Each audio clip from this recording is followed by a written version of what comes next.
Welcome to Health Impact Digital Health Talks, the podcast where we explore the cutting edge of healthcare, innovation, and technology. I'm your host, Megan Antonelli, and today we're thrilled to have with us Scott Arnold, the Executive Vice President and Chief Digital and Innovation Officer at Florida Health Science Center, which includes Tampa General Hospital. Scott is a true pioneer in healthcare technology, overseeing a diverse portfolio that includes IT, cybersecurity, analytics, clinical engineering, and even a venture fund. Under his leadership, Tampa General Hospital has earned multiple prestigious awards and recognitions in health information technology. Well, Scott, welcome to Health Impact Digital Health Talks. I'm so excited to have you here. I have followed your career for many years, but we have yet to meet in person. So I'm so glad we're able to do this today. Thanks Yeah, for being here. it's exciting. I appreciate that. I've been looking forward to this for a long time. So great Yeah. to be here, Megan. Yeah, it's good to finally connect. And as I said, you've been with Tampa General for a while. Tell us a Yes, little bit about, just kind of where you've seen things change and what your experience has been. sure. A lot of work on sort of modernization of the organization. And I'd love to hear your story about that. Yeah, fantastic. Well, I have been with Tampa General for going on 14 years, and I talked to somebody a little bit earlier in the day, and they had pointed out the number of years and the fact that typically a CIO or digital leader is got the lifespan of a dragonfly. So now it's really got me overthinking. But I have had the pleasure of working and perhaps even surviving for four different CEOs, and the CEO for our health system now. I've gotten along with all of them great. The one we have now is a lot of fun for me. We're a lot alike, and we see the world very similarly, which really helps. Kind of helps with the just kind of getting things done and how we organize our team. But over those years, we've organized the technology division a little bit differently along the way, kind of just based on whatever is happening and current at that time and whatever's relevant. So 14 years ago, there was a big focus on, you know, laying down the electronic health record platform, and really that was a focus. And then, over the years, we've evolved to other things, to growth and expansion, and now the team and I are really focused on really the digital experience, through multiple lenses, but the two that we're really focused on, that we're looking at, kind of even reorganizing our team around, are really the team member digital experience. So, what does that feel like? Taking the logon experience, the choppiness that may exist because, as well, traditional technology divisions are put together. They're typically put together with applications and infrastructure, and nobody really has looked horizontally on the experience for the team member, from onboarding all the way through, how the day goes. And it could be the portal or shift bid technology, even the bedside tech or mobile apps. Just that experience, we kind of think of it a lot like an airline. If we really focus on our team members first, they'll take care of the patients, and those types of things take care of themselves.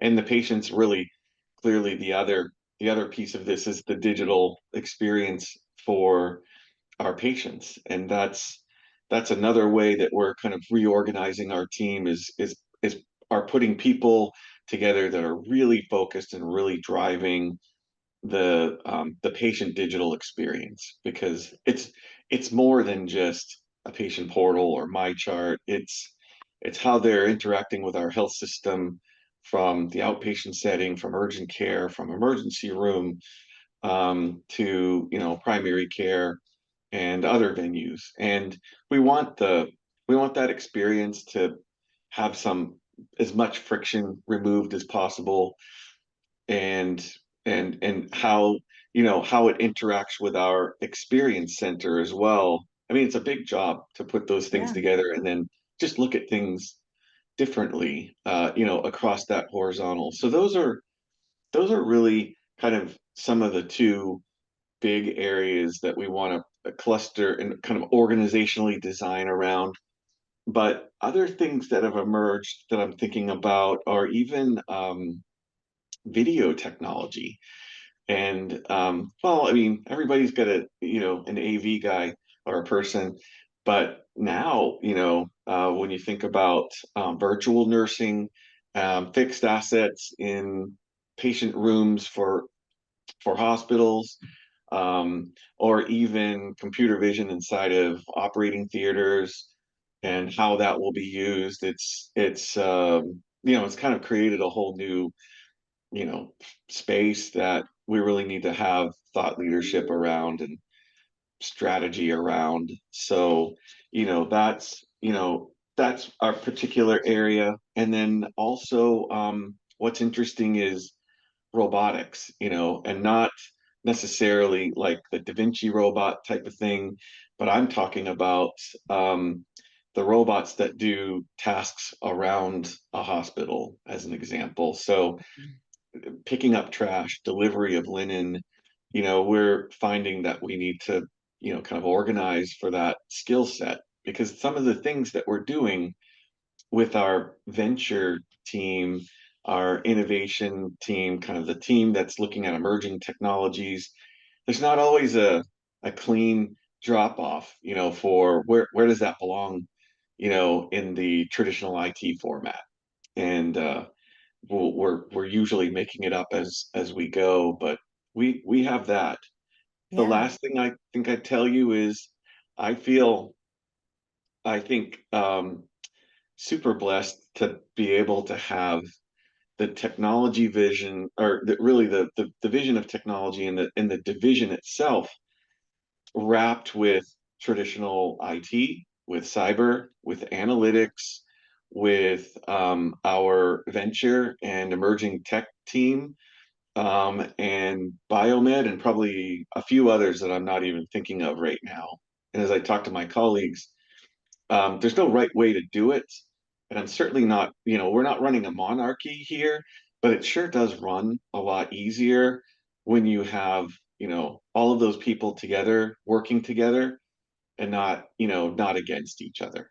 Right. So that's Well, that that's is a kind of what's lot. going on That here. is a lot of hats to have worn for the last 14 years, right? And certainly changing them while the car is moving as well. So it's but I mean, I think that's amazing. And I think as you started with the sort of that shift, right? That to the digital experience for both your patients Mhm. and your team members, and the clinical teams, and certainly that's not where we started, right? I mean, when we were looking Mhm. at implementing electronic health records and they were mostly billing systems, that UX was unfortunately not Yep. not first top of mind, right?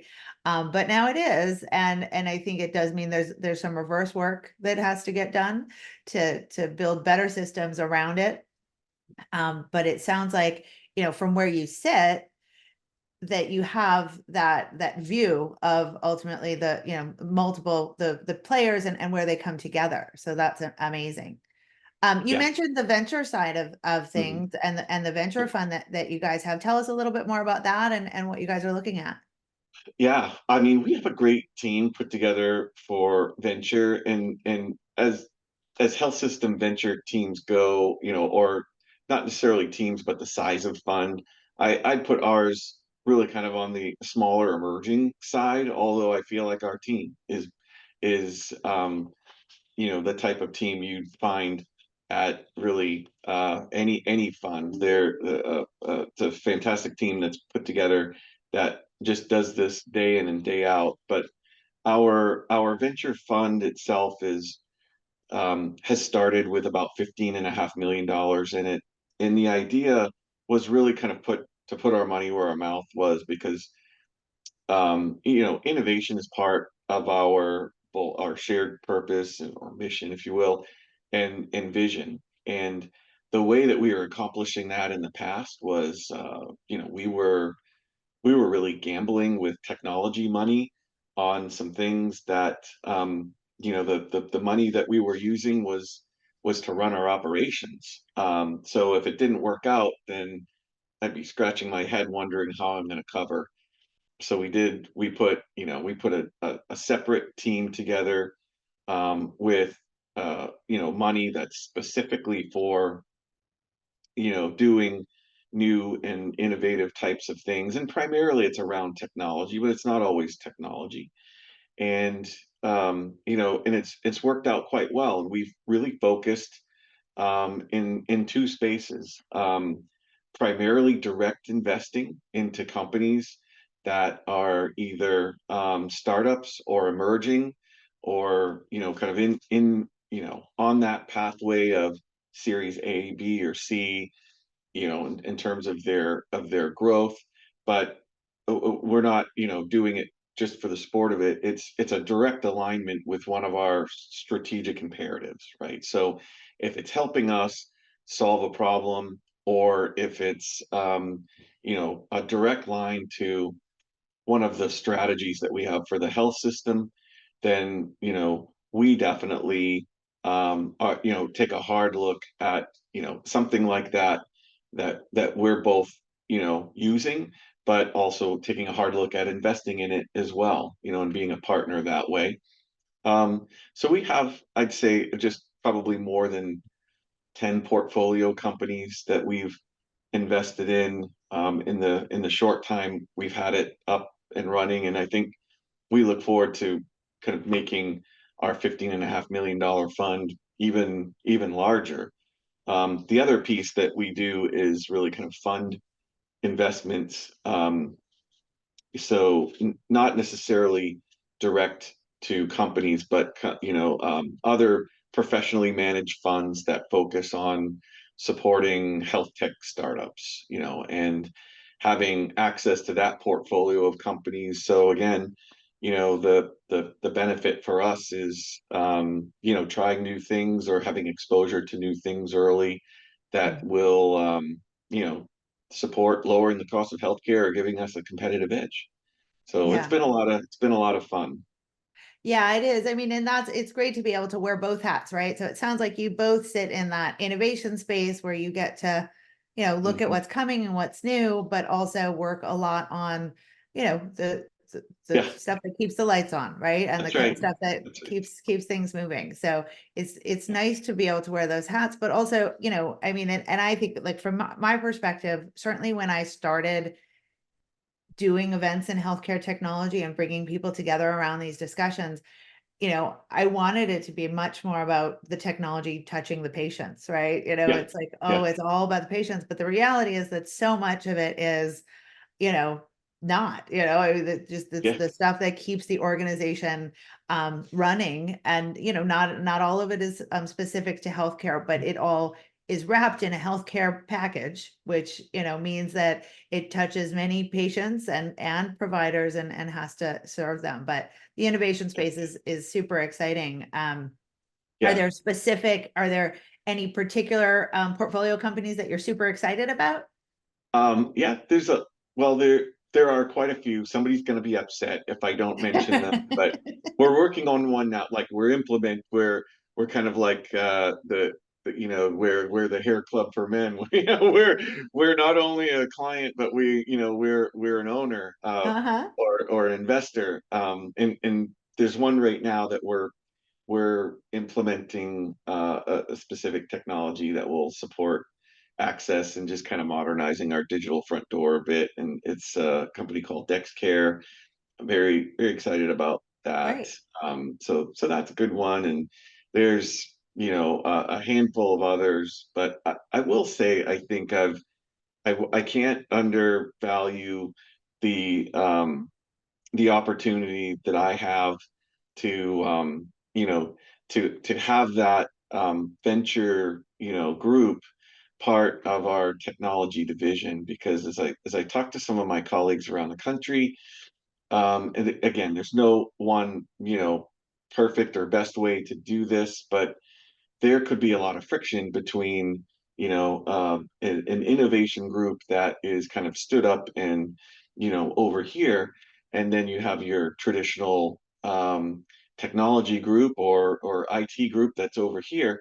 And guess what? They're innovators too. They just don't like to be a utility and keep the lights on. You want to get the best out of people and inspire them, and they're inspired to try new things. So, having those two groups together, working together instead of working, seeing each other as a threat, Mhm. um, that's really worked out for us. And again, that it's not perfect, and we're kind of working through some things, but I think we're moving a lot faster Yeah. because we've put those things together. And I, What's interesting because it kind of yeah, that goes again. I mean, going way back, right? Because Clayton Christensen, where you had to, disruptive innovation, and it had to be kind of yeah, that was separate, the yeah, original strategy was to pull it out, right? To keep it yeah, separate. But yeah, yeah, it does seem to me that we are, I mean, just across many health organizations pulling it back in, and I guess to some degree even technology itself, right? When we started this, technology had its place, and now it's everywhere, right? So yes, to not omnipresent, yeah, right, it's omnipresent. It's part of every part of the organization, and every function and every department has a technology component. And then you layer on top of that the need to innovate at every level, whether it's at the janitorial level, at the facilities level, and sure, and yeah, at the robotics doing surgery level. So right. there's multiple it's a large spectrum. So that's amazing, and certainly what keeps your job interesting and hard, no doubt. Yeah, it does. And I think a lot of it has to do with, and again, I said there's not a right, I don't know that there's a right way to do it. There are, I think some health systems that are, actually very, very successful having those two things in different places. I just happen to see that there tends to be a little bit of friction there. You have a group of people that may feel disenfranchised on the other side of this, and they're innovators too. And you just again you want to get the best out of people, and then the leaders on the top of this, has a lot to do with the personalities of those people and how you can get everybody working together. Um, that makes a difference too. So Mhm. all kinds of ways to do it. I feel like it works really well for us by having those things together. And I think if you were to ask the leaders of kind of both of those functions here, that they would tell you the same thing. Yeah, well, that's great. Well, in addition to innovation and the venture Mm. fund, you also wear a hat that maybe some folks have said, I don't want this to be part of my job. It's too hard and too scary. So, but also has been quite the discussion, and it's like a day doesn't go by without a discussion of some of the cyber attacks and threats within the organizations across healthcare. And I know, you guys have handled that well. Yeah. Tell me a little bit about that part of the job and what that's looking like these days. It's yeah, you're absolutely right. It's the worst part of our job. It's generally the phone call that I get on the weekends, at night, on vacation, like, hey, something's happening here. I feel again very fortunate. We've got a super strong cybersecurity team that um, does everything they can to keep our patients and team members and partners safe. But look, I'm in that a growing percentage of leaders and health systems that have been through an unfortunate event like this time last year was a bad day for us. Actually, it was a bad few weeks, and I would describe to you that it is the thing that kind of sucks the life out of the job, is that we have to spend so many calories on what bad people are doing, and the onslaught to healthcare has just been non-stop. In fact, the attack that hit one of our, a really good health system in the Midwest, or frankly all over Ascension. That same group, before that hit, tried to hit us 900 times two weeks prior to that. 900 attempts, and I'm sure any of the other leaders that either are a part of this or listen to it, they would tell you, have similar stories. Um, I think that it's terrible. I've never actually been through an encryption event, but certainly a ransomware. We had multiple encryption attempts, and we managed to keep those off the top of us. Mm. That is a worse nightmare. And I've just been, So watching. for folks who might Yeah, not know the difference, including me, tell sure. me, tell Okay. me the difference. So, the ransomware event and encryption, you hear those kind of things together, but what the bad guys typically try to do is, is uh, basically gain access to your systems and lock them down so you can't get back into them, you can't use them, and while they're at it, they're stealing data, so they're holding it ransom. In our case, the bad actor came in through one of our partners was compromised and came in through the side door, and frankly, got a foothold and tried to drop, those encryption packages, tried to lock down some of our systems so that we couldn't get to them. And it was an epic battle for about 2 weeks, just kind of fighting that off and chasing this little ghost around the interior of our systems. And but what they did finally do was they were able to get a foothold and steal data, right? And then hold the data for ransom. um so we still have the data, but basically the threat is when you get the phone call from um, the kind of the ransomer, if you will, or the email. And we got both. The CEO and I both got phone calls and emails to solicit a ransom. They typically set their ransom at 1.5% of revenue, which is a very big number. It's a business for people that do this for a living. These financial crimes, they run it like a business, and they look at your revenue, what you can afford to pay, and then they suggest, if you don't pay us this amount, then well, we're going to release this data onto the dark web, and your patient's data or your team members' data will be all over the dark web for all to see.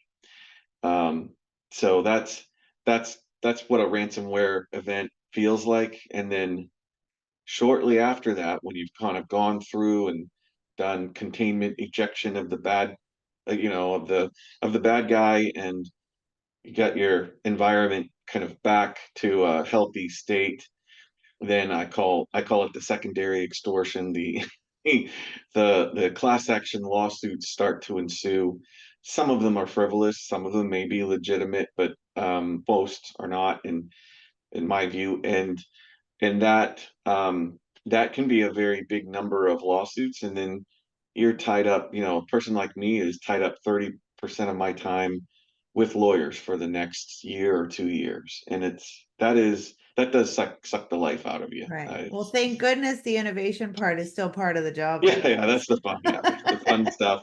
That's, Yeah, I mean, thank you so much for sharing that. I know sometimes, those are the dark days, right? And yeah, it is hard, and and it's such a, uh, tough thing that healthcare systems continue to be the target of this, yeah, consistently.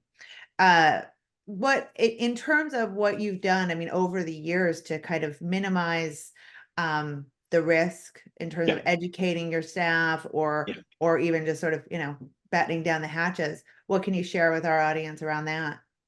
Yeah, I mean, I think our strategies probably aren't terribly different than anyone else's. We do, a lot of friendly phishing with our team members. So we send them emails that kind of look like phishing attempts, and do some training on the spot. If if they click on the wrong thing, and then it's a teachable moment at that point. I will tell you, our team members are just getting better and better and better at recognizing things, and deleting or reporting them. And frankly, it doesn't matter how much you've invested in technology to capture that and filter it out before it even gets to your team members. There's stuff that still makes it through, and you still have to deal with that. I think we've done a lot to fortify and frankly reassess and assess our partners that are absolutely critical for us to do business. But the way that we evaluate partnerships and their cyber hygiene is and not just once but continuously is Mm, really important. So those are I think those are that's a big that was a change for us. yeah. A It lot should of have been something what we did a we've long talked way. about, I'm sorry, what we've talked about a little bit, and it goes back to what you said about around digital experience, right? I mean, the experience of both your team members, Yeah. and then that battening down the hatches. So it's this balance between Yes, it is. making the systems accessible to the people who really need to use them and not Yeah. accessible. Are there, lessons from there that you've learned, Yeah. that you've managed? Yes. In fact, you can swing the pendulum way too far on battening down the hatches. And in fact, there's a point where it's not understandable anymore by the team. I think for the most part, team members, physicians, they kind of understand that multi-factor authentication, things like when you get into your bank or other apps that you use daily now that are less benign than a bank, that you're usually like they're making sure that it's you, and that's a multi-factor authentication. And that's becoming a little more like accepted. But I think if you don't tune that right inside of a health system, and you're asking a provider or nurse or environmental services per you name it, billing clerk, IT person to put their login credentials in 1,000 times a day, that's probably taking it a little too far. So I think what we've learned is there's a little bit of tuning, and you're absolutely right, Megan. There's a balance between convenience and security, and striking that balance is a special art we're still trying to figure out as well. Right. And along that, I mean, that you sort of makes me think about a lot of the other stuff that we've talked about, which is innovation and, the sort of burgeoning discussions of around AI, which may not be new or even that different from what we've been doing, but now there are some additional things. And when I think about security and like the added risk of kind of technology, and to some degree, we're realizing this promise that we've talked Yeah, about, interoperability, connectedness, but it makes us more at risk. And then when you add that layer of, here we're going to have artificial intelligence, which everyone sees as super scary, but also the promise and the potential is huge, and also not that different from what we've been doing, and yeah, healthcare's been doing a lot. But are there new risks, new threats, and what are you thinking around governance and AI and how that's impacting, sort of your look to the future? yeah. Well, I feel a lot like you do. I'm very optimistic and bullish on AI. I think that generative AI specifically has brought this unbound, irrational exuberance around all of AI. And so we've ridden that, up the top of the curve, and it's probably coming down a little bit. People are settling out on, okay, but it's like I think we're now kind of unlocking some new things that have been conceptual, and we were, as a health system, we were pretty quick to determine, hey, you know what? We need to put some governance around this. And honestly, Megan, I'm like the anti-committee guy. I don't like committees. I don't like. I'd rather like proceed until apprehended, which is not always the right way either. But there's there's the right amount of governance to put in, and certainly with AI and even how the regulatory agencies are like, wait a minute, what's happening here? And you had that directive from the White House, and some guidance from Health and Human Services, and all kinds of things in the healthcare space, the FDA. We were pretty careful to put a governance group together that would evaluate you know any of the assets that we have coming in that contain AI. And we put a group a small smart team together that includes um, technology and physician leaders and administrators, legal, compliance, ethics, because there's biomedical ethics involved, Mhm. research, cyber, and all of the actors that you think might have an opinion, and guidance around this. And it's actually working quite well. So before anything with AI that we know about, because lots of things are being built with AI inside of it now, we we put it through a pretty speedy on-ramp process to get into our health system. And as it's coming on, we're also taking inventory of that asset, so we know what is roaming around in our environment that has artificial intelligence attached to it. Until we become smarter about it, we really at least need to have an inventory of those things, and then understand what it does and how it's learning, and can it be a threat to us? Can it hurt patients? So we have, I think, the right people evaluating those things, and it's a pretty speedy process, because again, I'm not a big one on getting things stuck in committees. Again, I rather move a little quicker, but you do sometimes have to slow down and make sure Right. we don't make any big mistakes.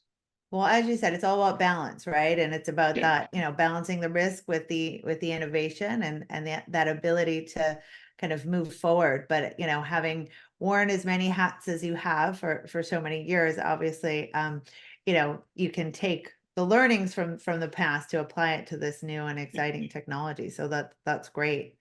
In our last few minutes, I can't, it's you've shared a lot about kind of the landscape and where you've sort of had such great experiences and what you guys are doing. But share with us a little bit. I mean, I can't think of anybody to give sort of that leadership advice to some of our up and coming leaders, and even those who are maybe sitting there with the same role, wondering how they're going to get through another day. yeah, yeah.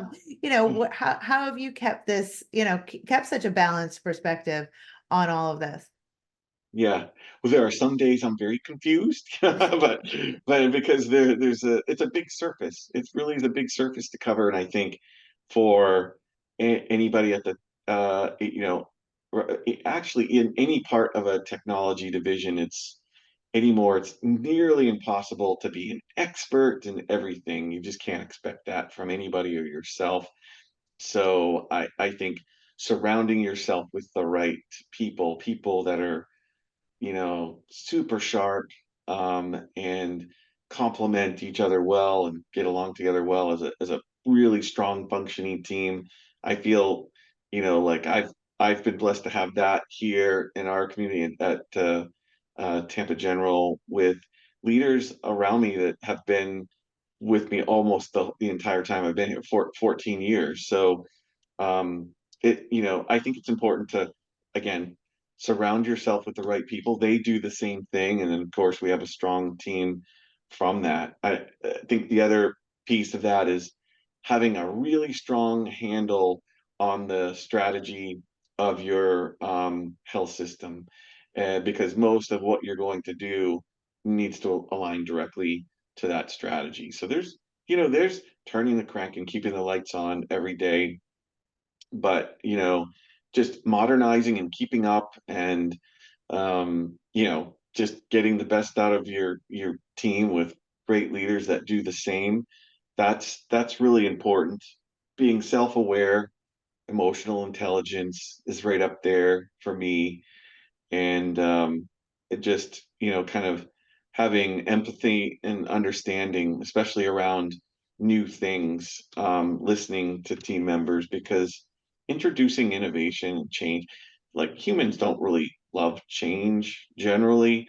So just listening and having an empathy, and then just influence and change management. It's a Yeah. lot of things bundled together, but I think That's the that's job. that is the job. That's the job. Always moving and always being curious. Yeah. Yeah, well, that's great. I'm so excited that we've had, been able to have this conversation as I Yeah, have watched you navigate all of that so well over the last 14 years or so. So it's an amazing thing, and I'm excited to see what you'll continue to do at the organization. So yeah. Thanks so much. This has been a lot of fun for me. I appreciate it, Megan. yeah, thanks, Scott. Thanks for being here. Thanks for listening. That is the show for today. Megan Antonelli with Health Impact.